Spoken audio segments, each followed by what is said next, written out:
तस्वीरों में दिखाई दे रहा नजारा ईएसआई अस्पताल फरीदाबाद का है। आपको बता दें ईएसआई अस्पताल एक मेडिकल कॉलेज है जो ईएसआई फरीदाबाद के साथ साथ एनसीआर के तमाम शहरों को कवर करता है। अब देखें तमाम डॉक्टर जो बैठे हैं हड़ताल पर बैठ गए हैं, कहते हैं प्रशासन क्यों अनजान है, डॉक्टर भी इंसान है। आइए जानते हैं इन्हीं लोगों से आखिर किन मांगों को लेकर ये आज धरने पर बैठे हैं, जानते हैं इन्हीं डॉक्टरों की जुबानी। देखिए आज क्या वजह रही जो हड़ताल पर? जी, मैं डॉक्टर सुधीर कुमार हूँ। कल ये है कि हमारे एक पीजी स्टूडेंट्स हैं, उनके रूम में कुछ 20-25 लोग घुस के तानाशाही करी है, उनको प्रताड़ित किया है, उनको स्ट्रेस मिला है, जिस वजह से ऐसी घटनाएं अगर होंगी तो कोई भी छात्र अपने साथ कोई कुछ भी घटना कर सकता है, तो जिससे भविष्य में भी किसी बच्चे को नुकसान हो सकता है। इस तरीके से बच्चे दहशत में हैं, रूम में रहने से डर लग रहा है उनको।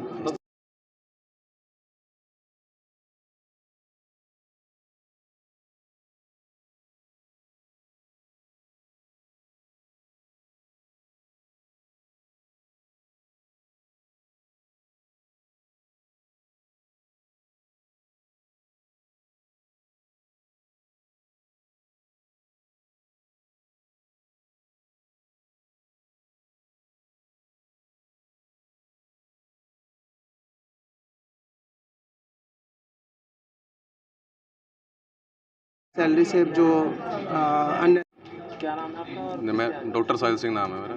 आज क्यों बैठे हैं आप धरने पर? हमारी मांग ये है कि एक तो जिन्होंने भी कल जो कार्रवाई की गई है उनसे माफ़ी मंगवाई जाए। हमारे सामने सारे जितने भी वो इन्वॉल्व थे 20-25 लोग वो सारे बुलाए जाएँ और उनसे हमारे सामने वर्बली जितने भी हम बैठे हैं सारों के सामने माफ़ी मांगी जाए, रिटर्न में भी अपॉलजी ली जाए। क्या किया था उन्होंने? मेन ये था कि बिना हमारे को प्री इन्फॉर्म्ड, अगर बिना बताए भी अगर कोई रूम में आता है तो एक लेजिबल तरीका होता है, एक हमारी भी पर्सनल डिग्निटी है हर एक बंदे की कि कैसे उसको अप्रोच किया जाता है। उनके अप्रोच का ही बेसिक ही बिल्कुल ख़राब था। बिल्कुल डोर्स को मतलब ऐसे बैंग किया गया, ज़बरदस्ती खुलवाए गए डोर्स। अंदर जाते ही किसी की एसी की तारें काटी गई, किसी के फ्रिज वगैरह उठाए गए, किसी के इंडक्शन उठा के ले गए अपने साथ, बदतमीजी की गई बिना हमारी परमिशन के। किसी रूम में पिक्स ली गई, वीडियो बनाई गई रूम्स की, और अगर हमने उनको रिवोल्ट किया तो हमारे से बदतमीजी की गई कि इनसे हमारे से पैसे लो और रूम खाली करो अभी कभी। इनका कहना है आपके कि कहीं ना कहीं जो एसी या फिर फ्रिज के लिए वायरिंग जो मुताबिक नहीं है। देखिए ये चीज़ें मैं 3rd ईयर पीजी हूँ, मैं यहाँ पिछले 2.5 साल से हूँ, मेरे 6 महीने ही बाकी हैं इस कॉलेज में। 2.5 साल से पहले हमें रूम्स दूसरे दिए गए थे, बाद में हमें शिफ्ट किया गया था इस रूम में। जो पहले डीन सर थे उनसे हमने जब रूम शिफ्टिंग से पहले ये बात हो चुकी थी कि पीजीज़ को एसी और इलेक्ट्रिकल अप्लायंसेस अलाउड होंगे, ये पहले ही इन्फॉर्म्ड था प्रीवियस। वो इनका ड्रॉबैक है कि ये अपने प्रीवियस जो अथॉरिटीज़ रहती हैं उनसे कुछ भी फीडबैक नहीं लेते, अपने आप से ही नए रूल्स अपने आप रेगुलेशंस ले आते हैं। पहले ही डिसाइडेड था कि पीजीज़ जब हम 18,000 पर मंथ HRA कटवा रहे हैं और एक बेसिक नीड है एसी, फ्रिज और इंडक्शन, जब यहाँ पे हमारे लिए पीजी के लिए अलग से मेस की फैसिलिटी नहीं है, बंदा खुद तो घर से कुछ बनाएगा, खुद भी कुछ खाएगा, सारे कैंटीन भी नहीं है, कोई 24/7 कैंटीन नहीं है, पेशेंट्स तक के लिए कैंटीन नहीं है। अरे डॉक्टरों के लिए नहीं बनाओ, पेशेंट्स के लिए तो बनाओ। डॉक्टरों के लिए कैंटीन नहीं है, पेशेंट के लिए भी नहीं कैंटीन है, किसी के लिए कोई सर्विस नहीं है, तो बंदा रूम पे इंडक्शन भी बनाएगा खाना, अब चूल्हा तो लगाएंगे नहीं यहाँ पे हम।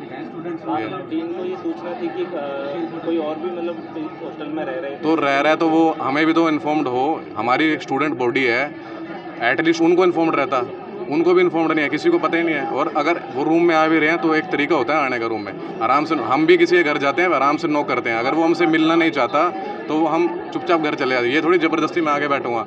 अगर मान लो मेरे रूम में आए थे, मैंने उनको बोला आप मैं रूम अपना चेक नहीं करवाना चाहता, आप जा सकते हैं। आपको मेरे अगेंस्ट लीगल एक्शन लेना, आप FIR करिए, मेरे को पुलिस स्टेशन बुलाए, आप डीन ऑफिस में बुलाएं, मैं रिटर्न में दूंगा कि मैं क्यों नहीं कराना चाहता, मेरा पर्सनल राइट है। फिर वो कहते हैं कि हमारी प्रॉपर्टी है।